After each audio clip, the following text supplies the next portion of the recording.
ചിരിക്കുന്ന യോഗേന്ദ്ര യാദവും കാണാനില്ലാത്ത പ്രശാന്ത് കിഷോറും ഈ ഇലക്ഷനിലെ രണ്ട് പ്രധാനപ്പെട്ട നിലപാടുകളുടെ മുഖങ്ങളായിരുന്നു ഇവരിരുവരും.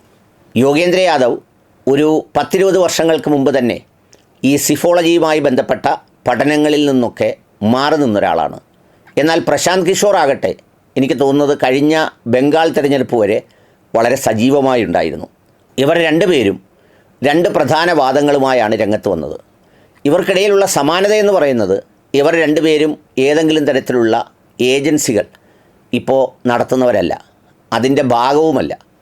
എന്നാൽ യോഗേന്ദ്ര യാദവ് കഴിഞ്ഞ ദിവസം പറഞ്ഞൊരു അഭിമുഖത്തിൽ സൂചിപ്പിച്ചതുപോലെ ഈ എക്സിറ്റ് പോൾ ഫലങ്ങളും അതുപോലെയുള്ള വിലയിരുത്തലുകളും നടത്തുമ്പോൾ കുറഞ്ഞ പക്ഷം അവരവർ വളരെ വ്യക്തമായി അവരവരുടെ ഐഡൻറ്റിറ്റി വെളിപ്പെടുത്തേണ്ടതുണ്ട്.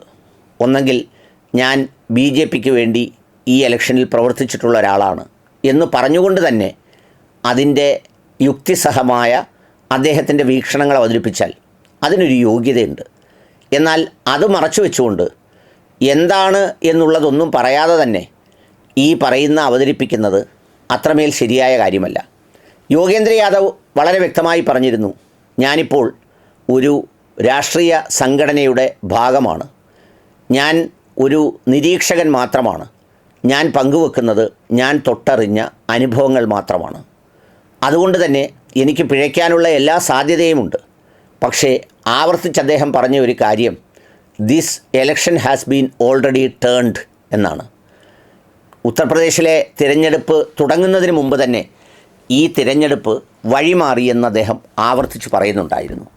എന്ന് മാത്രവുമല്ല, ഇങ്ങനെ ഒരു വെളിപ്പെടുത്തൽ നടത്തേണ്ടി വരുന്ന സാഹചര്യത്തെക്കുറിച്ച് അദ്ദേഹം പറഞ്ഞത്, എനിക്ക് ഇതൊരു പ്രൊഫഷണലായ കമ്മിറ്റ്മെൻറ്റോ എന്തെങ്കിലും വർക്കോ ഒന്നുമല്ല, മറിച്ച് വളരെ കൃത്യമായ ഒരു നറേറ്റീവ് മീഡിയകളിൽ പ്രചരിക്കുന്നുണ്ട്.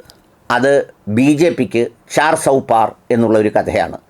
400 കടന്ന് എന്ന് പറയുന്ന ഒരു കണക്ക് അത് യഥാർത്ഥത്തിലുള്ള ജനവിധിയല്ല എന്ന് മനസ്സിലാക്കിയാണ് താൻ ഈ ദൗത്യത്തിനിറങ്ങിയത് എന്ന് പറഞ്ഞു. എന്നിട്ട് വളരെ കൃത്യമായി അദ്ദേഹം പറഞ്ഞ ചില നിരീക്ഷണങ്ങൾ ഫലത്തിൽ സംഭവിക്കുകയും ചെയ്തു.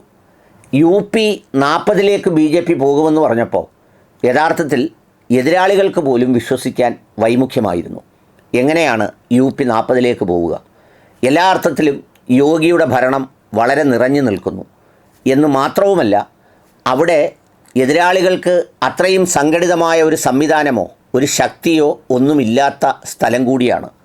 സമാജ്വാദി പാർട്ടിയുടെ ഒരു പ്രകടനത്തിനപ്പുറത്ത് കോൺഗ്രസ്സിന് കഴിഞ്ഞ തെരഞ്ഞെടുപ്പിൽ കിട്ടിയത് വെറും 2% വോട്ട് മാത്രമാണ്. 12% വോട്ട് കിട്ടിയ BSP ആകട്ടെ തനിച്ചു നിൽക്കുന്നു. മുസ്ലിം വോട്ടുകളിൽ വളരെ കൃത്യമായ സ്പ്ലിറ്റ് ഉണ്ടാവുമെന്നും അത് BSP കൂടി കൊണ്ടുപോകുമ്പോൾ 62-ൽ നിന്നും 72-ലേക്ക് പോകാനാണ് സാധ്യതയെന്നും കുറഞ്ഞ പക്ഷം അത് കുറയില്ലെന്നെങ്കിലും വിലയിരുത്തി. പക്ഷേ യോഗേന്ദ്ര യാദവ് വിട്ടുകൊടുക്കാൻ തയ്യാറായില്ല. അദ്ദേഹം ആവർത്തിച്ചു പറഞ്ഞു, BJPക്ക് തനിച്ച് ഭൂരിപക്ഷം കിട്ടില്ല, 240-ഓ 250-ൻ്റെയോ പരിസരത്ത് മാത്രമായിരിക്കും അവരെത്തിച്ചേരുക. അണ്ടർ കറണ്ട് ഉണ്ടെങ്കിൽ 220-ലെത്തിയാലും അത്ഭുതപ്പെടേണ്ടതില്ല എന്ന്. കഴിഞ്ഞ ദിവസം ചിരിക്കുന്നത് ആ മനുഷ്യൻ തന്നെയാണ്, ആ മനുഷ്യൻ മാത്രമാണ്. കാരണം അദ്ദേഹം പ്രവചിച്ചതുപോലെ തന്നെ 245-ഓ 42-ഓ സീറ്റുകളുമൊക്കെ ആയിട്ട് കേവല ഭൂരിപക്ഷത്തിന് ഒറ്റയ്ക്ക് നേടാൻ കഴിയാത്ത സ്ഥിതിയിലായി BJP. എന്നാൽ അദ്ദേഹം പറഞ്ഞ ചില സംസ്ഥാനങ്ങളിൽ ചില വ്യത്യസ്തമായ സംഗതികളൊക്കെ ഉണ്ടായെങ്കിലും UP അക്ഷരാർത്ഥത്തിൽ ശരിയാവുകയായിരുന്നു. മറുവശത്ത് പ്രശാന്ത് കിഷോർ പറഞ്ഞത് പ്രധാനമന്ത്രിയുടെ തിളക്കമൊക്കെ മങ്ങിയിട്ടുണ്ടെങ്കിലും കഴിഞ്ഞ തവണ കിട്ടിയതിനേക്കാൾ കൂടുതൽ സീറ്റ് കിട്ടുമെന്നായിരുന്നു.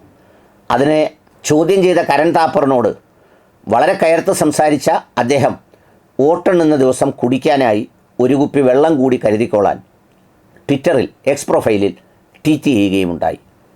സത്യത്തിൽ ആ കുപ്പിവെള്ളം കരുതാൻ പറഞ്ഞ പ്രശാന്ത് കിഷോറിനെ പിന്നീട് ആരും കണ്ടിട്ടില്ല എന്നതാണ് ഒരു സത്യസന്ധമായ കാര്യം.